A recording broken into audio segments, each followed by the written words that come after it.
Hey everyone, it's Ben Hardy here, and we are finally getting my Ineos Grenadier wrapped. I'm really excited because once I get it back, I'll be able to daily drive it. If you don't know, Utah's horrible when it comes to driving. There's just so much road debris everywhere, especially on the highway. So if you don't get your vehicle wrapped, your front end is going to be absolutely decimated in a very short time span.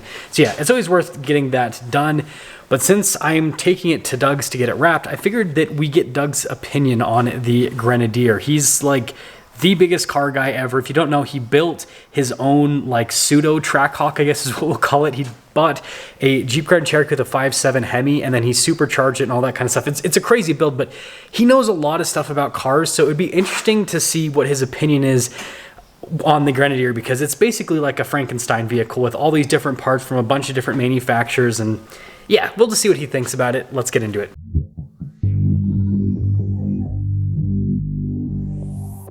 Random little fact here about the Grenadier. It is absolutely massive. And here's what I mean. So the Grenadier's only on like 32-inch tall tires. You can see those tires aren't very big.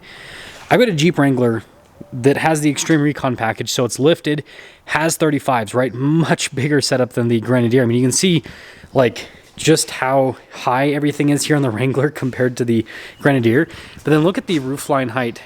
It's pretty much, I would say it's identical, but the Grenadier is actually a little bit taller than the Wrangler. So that gives you an idea of the scale of the Grenadier. It's actually a really big, tall vehicle, so it's got a lot of road presence. Something else that I love about the Grenadier is how easy it is to maneuver this car. So you can see the edges of the hood really well. And so when you're like pulling out of a tight space like my garage, for example, it's super easy. It's the easiest car I've ever had to park. It has not a great backup camera, but just the visibility in this is so good. And also another side note, if you have kids, they will absolutely love this. I showed this to my daughter.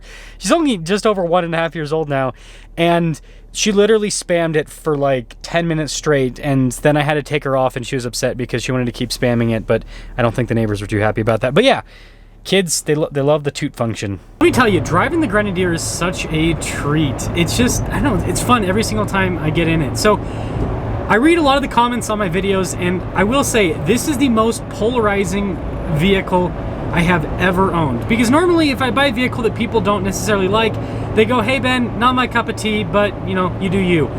This time around, it's like there's two sides. There's this side that's like, that's the coolest vehicle ever built, and it's usually the people that have actually researched into the Grenadier know what it is. And then there's a group of people that know nothing about it, and then they go, you're an idiot, you bought a parts bin, you're gonna like have a bunch of problems, and it's the dumbest vehicle ever created.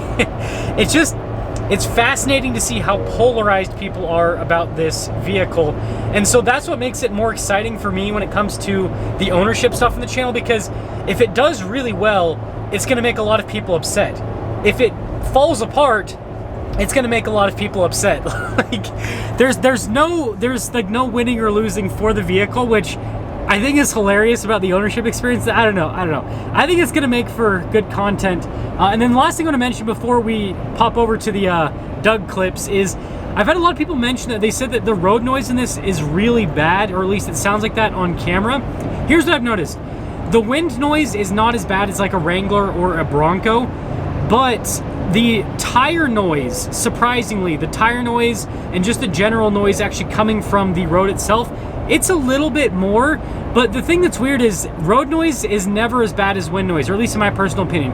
If a car has a ton of wind noise, it's the most annoying thing on the planet. But if a car has a ton of road noise, I don't know, it's not as bad. It's like sports cars. Sports cars usually don't have a lot of wind noise, but they have a lot of road noise. And it's just, it doesn't bother me personally. It might bother some of you, but yeah, that's that's the stuff with the Grenadier. We have the famous Doug that works on all of my cars. What, I mean, I guess we could do like a walk around with this. I know you don't review cars, but no, not really. I mean, first impression looks like someone loved their Tonka trucks and stuff as a kid and wanted to build one in real life, or a toy truck. That's basically what it is. Is a billionaire wanted his own Tonka truck. It's kind of what it looks like. Kind of like the Discovery met a G-Wagon that had a baby or something. Yeah, I can see that. But the thing that people complain about with this, I guess, is the interior. They said the materials aren't like fancy enough, basically, inside. I don't know, because you got like leather wrapped for your grab handle Yeah, even. I think it's pretty cool. It feels high quality, I think. Like, it's not the nicest materials, but it feels like well built. Yeah, and they did a really good job doing the whole aircraft thing. Like, Yeah, with the you buttons. can tell what they were inspired by for sure. But the biggest question is under the hood, because this is what people talk the most crap on. Does your BMW have the double pull, by the way, to open up the hood? No. Mine's too old. I can't pull it for the double pull. Yeah, I know it's a $70,000 starting MSRP on these, and you have to do a hood prop. But that's one less thing to break. That's what they'd tell you. That's true, but hood struts go out in about 70,000 miles, so And they're not expensive. and they're $15. It's the B58. The complaints people have is it's a BMW engine, and it's there's no dipstick for the oil. It's like It's electronic, so a lot of times there's a mechanic dipstick that's like all blacked out back here. yeah. I don't see And like anything. down low. Oh, but- maybe you have to.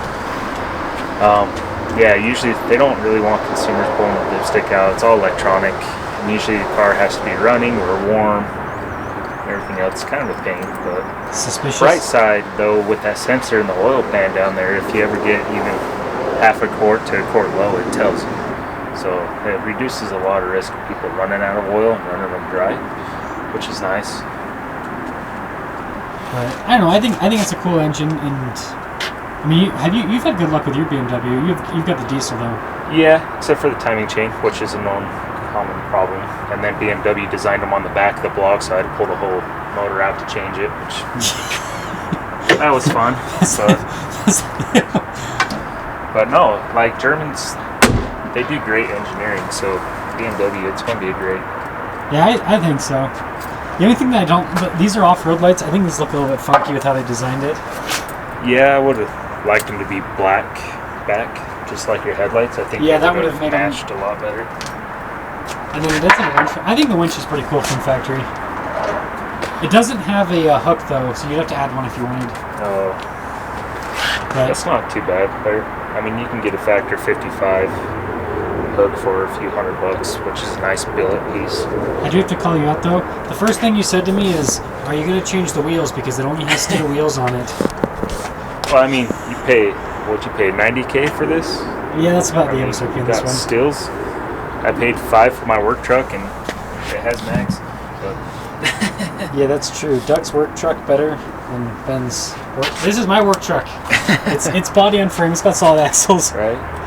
Well, that's going to sum things up for today's video. As Doug does the whole wrap job with this and everything. I know I said wrap job. That's a weird thing to... I don't know. That just sounds weird. Anyways, after Doug wraps it, I'll see if his opinion changes on the car, because he'll probably have to take some components apart to put the PPF on and everything, and maybe he'll decide that he doesn't think it's such a cool new vehicle. But anyways, I'll see you.